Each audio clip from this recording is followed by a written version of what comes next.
Hello friends, ये हमारे पास China का है 24 इंची सेट। इसमें नो साउंड का प्रॉब्लम है, कभी आता है कभी नहीं आता है। इसको ठीक करना बताता हूँ मैं आज।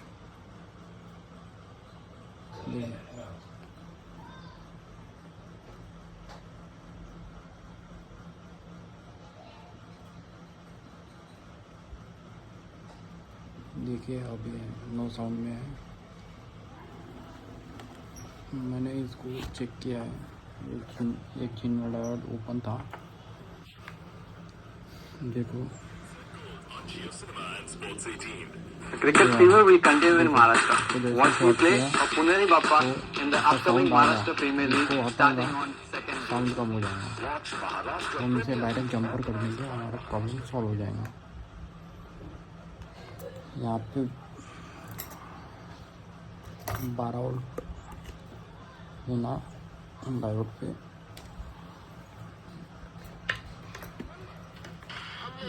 स्टेज में पहुंचने के लिए कितना मेहनत करना पड़ा।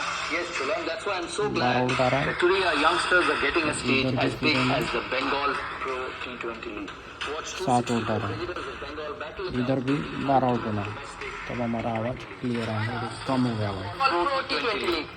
अब हम जैसे ही इसको शॉर्ट करेंगे ऐसा आवाज़ बढ़ गया, तो हम इसे डायरेक्ट जंपर करके आधा घंटा टेस्टिंग